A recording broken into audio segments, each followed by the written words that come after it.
जब आपके परिवार तक ये खबर पहुँची होगी, भाई ये तो गया था मॉडल बनने, ये तो सब छोड़-छाड़ के बैठ गया है। फिर वहाँ से क्या रिएक्शन आने शुरू हुए? ऐसा हुआ था कि जब हमें ज्ञान मिला ना, तो ज्ञान मिलते ही मॉडलिंग को स्किप नहीं किया। हुँ, ज्ञान मिलने के 2 साल बाद तक हमने मॉडलिंग किया है।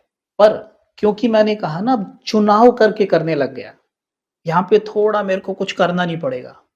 यहाँ पे मेरा खान-पान के साथ भी चैलेंज नहीं आएगा। जैसे मुझे याद है कि एक टीवी ऐड हम कर रहे थे, तो हमें अपना वेट इंतज़ार करते-करते अपनी टर्न का सवेरे से शाम हो गया, रात्रि होने को आई। बहुत ज़ोर से भूख लगी थी और वहाँ पे तो खाने की कोई कमी नहीं होती शूट पे। तरह-तरह के भोजन बनाते हैं वो लोग, लेकिन हमने बिल्कुल भी जीभ पे नहीं रखा, बिल्कुल भी नहीं छुआ, क्योंकि जैसा कि यहाँ पे सिखाया जाता है कि जैसा अन्न वैसा मन। बस मन ठीक, आप जैसा अन्न का सेवन करेंगे वैसा मन बन जाएगा आपका। इसलिए भोजन तो मंदिर में भी बनता है, भोजन वो माँ के हाथ से बनता है, भोजन वो रेस्टोरेंट में भी बनता है। होता तो वही चीज़ सारी यूज़ है, पर आप तीनों के अनुभव अलग-अलग करते हैं, अलग-अलग, है ना? क्योंकि उसमें वाइब्रेशंस अलग-अलग हो जाती अलग-अलग। हैं। तो वहाँ जो शूट पे बन रहा है उसका क्या वाइब्रेशन था वो तो आपसे छिपा हुआ नहीं हो सकता। तो हमने वो नहीं छुआ, उसमें प्याज़ लहसुन भी थे और प्याज़ लहसुन तो स्ट्रिक्टली अगर आप मेडिटेटिव लाइफ़ जीना चाहते हैं, इट्स नॉट फॉर यू, क्योंकि प्याज़ लहसुन क्या है आपके वेग को बढ़ाते हैं, विकारों राइट, के वेग को बढ़ाते हैं। तो आपका तो जो ब्रेन है वो ब्रेन सेल्स जो ब्रेन न्यूरॉन्स होते हैं, एक न्यूरॉन दूसरे न्यूरॉन को रिस्पॉन्ड करने में थोड़ा हैवी फ़ील करता है। तो उससे क्या आपका जो ब्रेन है वो हैवी होने लगता है प्याज़ लहसुन खाने से। और हैवी होने से क्या होता है कि आप जब मेडिटेट करने बैठेंगे, ऐसा कोई पाप नहीं है प्याज़ लहसुन खाना, कोई पाप नहीं हाँ, है, कोई धर्म भ्रष्ट नहीं कर दिया आपने।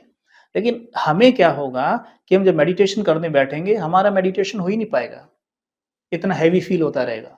इसलिए प्याज़ लहसुन वो किसी और के लिए नहीं छोड़ते हम, अपने अपने लिए ही छोड़ते हैं। मेडिटेशन के लिए। हाँ, तो हमने वो भोजन नहीं किया। ऐसे ही बहुत सारी चीज़ें हमारे साथ होती गई। हम चुनाव कर के कर रहे थे। 2 साल तक हमने मैनेज किया। फिर उसके बाद समझ में आ गया कि मैं कर क्यों रहा हूँ? मैं ये कर क्यों रहा हूँ मॉडलिंग? कर क्यों रहा हूँ? मैं इससे तो अच्छा जितना एनर्जी यहाँ डाल रहा हूँ, इससे कम एनर्जी में कोई और कार्य कर सकता हूँ। और बाकी एनर्जी क्योंकि मेरे अंदर ना एक चीज़ बहुत थी, जब मुझे ज्ञान मिला तो मुझे इतना अच्छा लगा ये ज्ञान इतना अच्छा लगा जैसे कि आप कोई नई टी-शर्ट खरीद के ले आओ या नया मोबाइल खरीद के ले आओ बहुत और वो सब बात बहुत ही अच्छा हो, तो आप किसी को बताए बिना बाज़ नहीं आएँगे। बिल्कुल, मेरे साथ भी होता था, मैं बताए बिना बाज़ नहीं आता और जब मैं बताता ना, तो मैं देखता हूँ उनके चेहरे पे एक चमक आ रही है। वो अच्छा फ़ील कर रहे हैं। मुझे ये बड़ा सुकून देता था कि उनके चेहरे पे स्माइल आ रही है। तो मुझे लगता था कि क्यों ना मैं ये बात सबको बताऊँ। सब तो मैं सोच रहा था कि जितना एनर्जी मैं इसमें दे रहा हूँ, ये एनर्जी मैं लोगों को बताने में दूँ, तो कितना अच्छा रहेगा। मैंने कहा लोगों को ना आज मॉडल की ज़रूरत नहीं है, शायद एक ऐसे मॉडल की ज़रूरत है, जो उन्हें स्पिरिचुअली धारणा युक्त होकर, अपने अंदर धारण करके अगर कुछ बताए, कोई युवा अगर ये काम करे, तो उसका बहुत अच्छा असर पड़ सकता है और वो पड़ भी रहा था।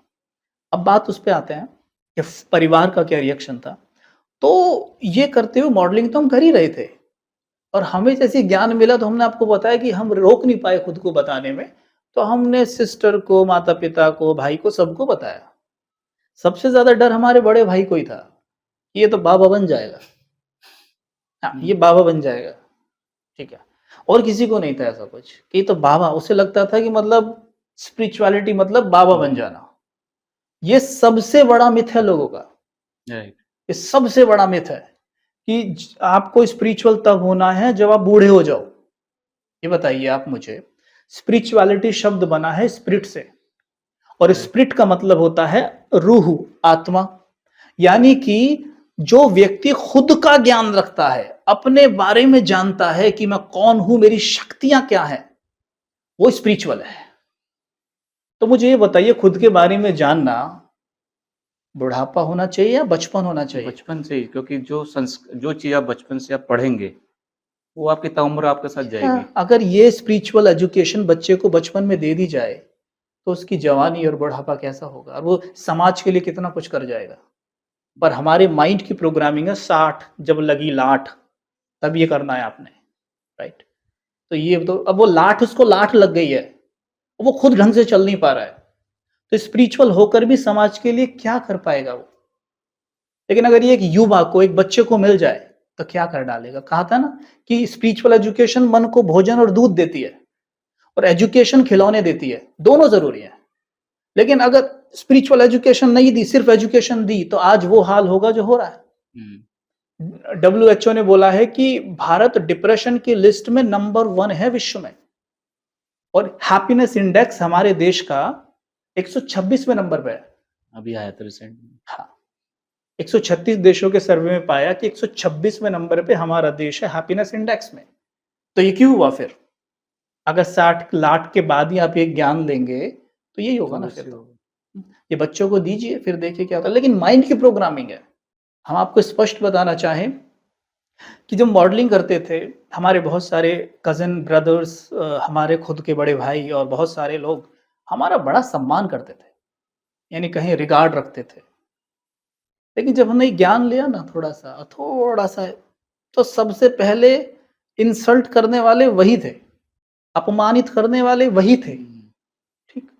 अब ऐसा नहीं है, क्योंकि अब वो समझ गए हैं कि भई देखो, यहाँ भी उन्होंने प्रूव कर ही दिया है कि ये मार्ग अच्छा है।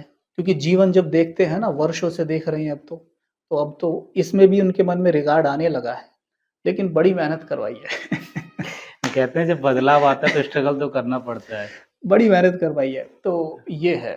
तो परिवार का रिएक्शन सही नहीं था शुरू में, माताजी को थोड़ा डर था, पिताजी को भी था तो मुझे लगता है सभी को था डर। लेकिन जब धीरे-धीरे हम उनसे मिले पर्सनली मिल के जब थोड़ा साइंटिफिकली बातें समझाने का प्रयास किया तो समझ में आया कि ये बाबा जी बनने वाला ज्ञान नहीं है, ये तो जीवन बदलने वाला ज्ञान है। और फिर धीरे-धीरे क्या हुआ कि एक दिन हम क्या करते थे, सबसे पहले माताजी को ज्ञान सुनाते थे। माताजी उन दिनों बस पूछो मत आप, ये समझ लो कि दुनिया की सारी ज़िम्मेवारी माताजी के सिर पे ही है। अब यहाँ होती तो बहुत हँसती। हाँ, सारी ज़िम्मेवारी उन्हीं के सर पे है, चेहरे पे लिटरली 12 बजे होते थे, बड़ी दुखी, बहुत परेशान। मैं उनका दुःख देख के उनको सोचूँ सबसे पहले इनका कल्याण करना है। उनको ज्ञान सुनाए, सुनती जाए, लेकिन सुनते-सुनते अंदर उसके ये चिंता कि ये तो बाबा ना बन जाए, कहीं शादी के लिए मना ना कर दे। मन में ये डर चल रहा है। पिताजी को नहीं सुना रहा हूँ अभी, पिताजी इधर से जाते, उधर से जाते, देखते जाते, इसे क्या बता रहा है जो मुझे नहीं बताता। मैं उसके लिए एक भूमिका तैयार कर रहा हूँ कि पिताजी को मौका देख के बताऊँगा। भाई को बता रहा हूँ तो भाई आर्ग्यू कर रहा है। भाभी को बता रहा हूँ, भाभी कह रही है मेरा तो एक ही देवर है, उसकी शादी नहीं होगी तो मेरे तो अरमान सारे ऐसे रह जाएँगे। बड़ा शॉकिंग लगे, बताओ कैसी सोसाइटी और समाज बन गया है कि देखो, जो उनके लिए महत्वपूर्ण चीज़ है, उसे छोड़कर उनके लिए दूसरी चीज़ें ज़्यादा महत्व की हैं। हमने उस हिसाब से अपना परिवेश हाँ, बना रखा है। हाँ, उनकी गलती नहीं है। हुँ। उन्हें ये विरासत में मिली हैं चीज़ें। उन्हें सिखाई गई हैं बचपन से कि ये चीज़ें ज़्यादा महत्वपूर्ण हैं। शादी, ब्याह, बच्चे, मैं फिर कह रहा हूँ, ये खिलौने हैं, ये सेकेंडरी हैं, प्रायोरिटी यहाँ है। लेकिन जब एक दिन क्या हुआ, अब आप सुनिए आगे, ये मज़ेदार है बात। पिताजी को देखा एक दिन हमने, पिताजी घूम रहे थे। हम गए, हमारा पिताजी के साथ बड़ा फ्रेंडली नेचर रहा है शुरू से। पिताजी के काँधे पे हाथ रखा बड़े प्यार से और बोला कि आओ आपको ना एक बहुत अच्छी चीज़ बताता हूँ आज। कहते हैं हाँ बताओ, बताओ।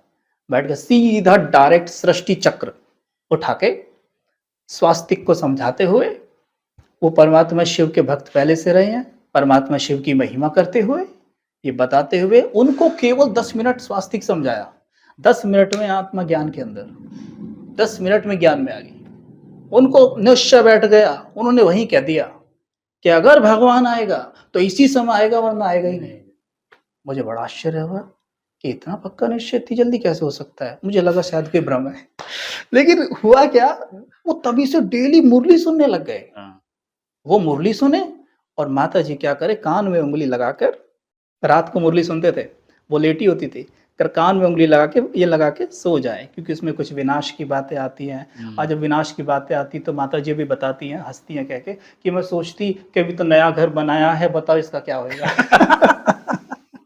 अभी तो नया घर बना, इसका क्या होएगा? तो ये सब उनको लेके बड़ा वो था। हाँ, अब मेरे को लेके तो चिंता थी।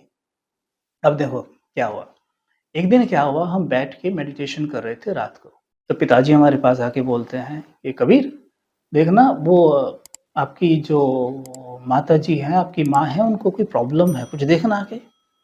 शायद सो नहीं पा रही हैं क्योंकि वो बीमार चल रही थी उन दिनों। तो मैं गया, मैंने कहा क्या हुआ? कहती मेरे को दम घुट रहा है, ऐसा हो रहा है, मैं तो बस गई। तो ठीक है, मैंने कहा ठीक है, आप एक काम करिएगा, हम आपको जैसा बोले वैसा करते जाइएगा। कहती हाँ ठीक है करूँगी। कब सीधे लेट जाइए, लेट गई।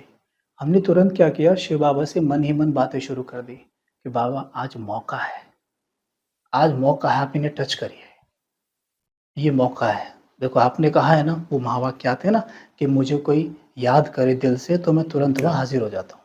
मैंने वही लाइन मार दी कि आपने कहा ना बच्चे जब भी मेरी ज़रूरत पड़े तो मुझे याद करना, मैं आ जाऊँगा। मैंने कहा आ जाइए प्लीज़ आ जाइए, आ गए। मैंने उनसे शुरू कर दी बातें। मैंने बोला कि आप लेट जाइए, अनुभव करिए कि आपका शरीर का हर एक अंग धीरे-धीरे लाइट का बनता जा रहा है। जैसे बल्ब चमकता है लाइट का, ऐसा पूरा बॉडी बनता जा रहा है, आप हल्के होते जा रहे हैं, मस्तक के बीच में एक बल्ब चमक रहा है। ऐसे हम कमेंट्री देते गए, आप अनुभव करो कि आप इस लाइट के शरीर से बाहर निकल के धीरे-धीरे ऊपर उठने लगे हो, ऐसे करने लगे। करते-करते वो सो गई। हम चले गए यहाँ से, सो गई, कोई बात नहीं। सवेरे उठ के बोली उठते ही, कबीर कहाँ है? तो कहती है, वो पापा ने बोला उधर है। तो कहते हैं हाँ मुझसे बुलाओ। तो मैं गया, और रात क्या किया था तुमने? मैं कह रहा कि ये किया था। कहती मेरे को इतना अच्छा अनुभव हुआ, इतना अच्छा अनुभव हुआ, मेरे को ऐसा लगा कि जैसे मेरा शरीर नीचे पड़ा है और मैं छत तक उठ गई हूँ। मैंने कहा वाह। कहती ये मुझे भी सिखा क्या है। वो कोर्स ज्ञान में आ गई, दोनों ज्ञान में आ गए। सिस्टर तो पहले से सपोर्टिव थी ही, तो वो तो बहुत अच्छी ज्ञान में है आज, है ना। रही बात बड़े भाई की, वो सहयोगी है। तो धीरे-धीरे हमारे सब सहयोगी बनते चले गए। पिताजी और चाचा 2 भाई हैं और उनकी फैमिली पूरी, और ये फैमिली आज केवल बड़े भाई को छोड़ के, बड़ा भाई पूरा सहयोगी है, तो आप उसे भी कह सकते हो, विरोधी नहीं है बिल्कुल भी, है ना, पूरा सहयोगी है। तो सब टोटल सभी ज्ञान में है, कोई भी नहीं बचा है। चाचा, चाची, पिताजी, माताजी, उनके 3 बेटे और इधर हम, सिस्टर के युगल और उनके सास-ससुर, जो भी टोटल जो संपर्क में आते गए, बाबा सब पे रंग लगाते चले गए और सब आज टोटल सभी ज्ञान में हैं। तो सबके सब ही पूरी तरह सहयोगी हैं। कहीं से इतना सा विरोध नहीं है किसी रिलेशन में कि आप क्या कर रहे हैं।